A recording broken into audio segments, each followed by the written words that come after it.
The city of Kitezh is said to be visible by those pure at heart. Some people have reported hearing church bells chiming, seeing lights, and even buildings underneath the water.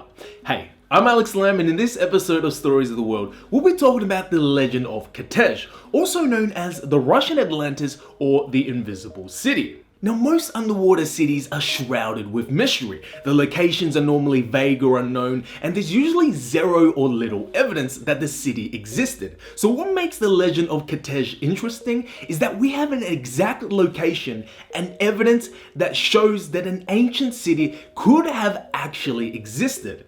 So let's get to the story. First, let's talk about the legend of Kitezh. The story starts off with a prince named George II, who was the Grand Prince of Vladimir in the 13th century. He founded Mali Kitezh, translated Little Kitezh, on the Volga River, today's Krasny Kholm.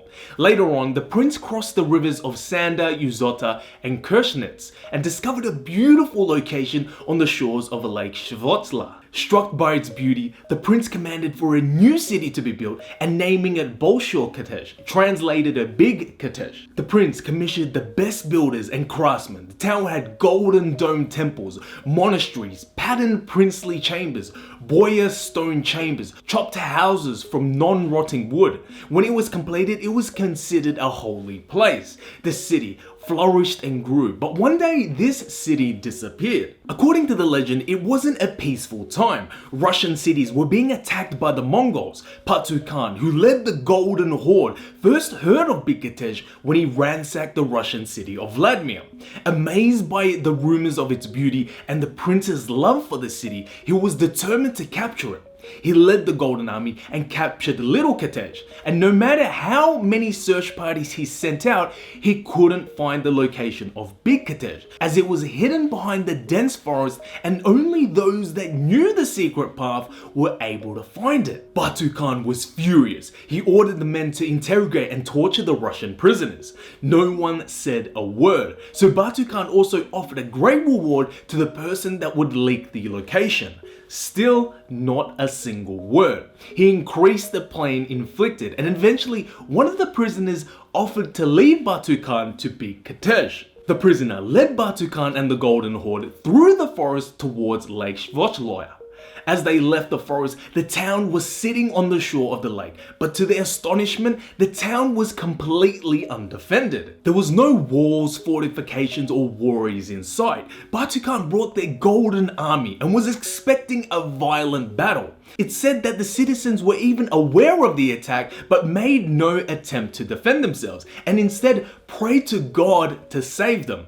Batu Khan and the Golden Horde saw the undefended city as an opportunity and immediately charged in. But just as they were about to step foot into the city, something unbelievable happened.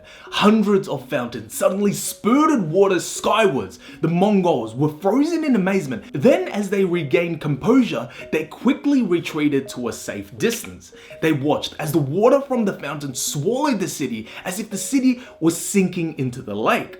The buildings, one by one, vanished into the water. The cross on the peak of the great cathedral was the last thing to be seen, and eventually all that was left was the lake. So that's one of the versions of the legend of Kitezh. Now, the legend of Kitezh has many different versions, but they essentially tell the same story, but with very minor differences, such as how Batu Khan found out about Big Kitezh. In one version, he found out from a drunkard back in Vladimir, and in another version, instead of the water fountains shooting up, the city sunk into the lake. The earliest accounts of the legend of Kitezh first appeared in the Kitezh Chronicle, written by Old Believers in the 1780s.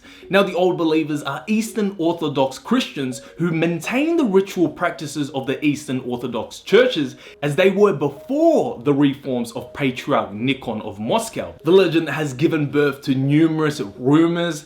Locals believe that those pure at heart and soul can find and see Kitezh. During calm weather, it's possible to hear the sounds of the singing hymns and ringing of the bells from the cathedral coming from within the lake.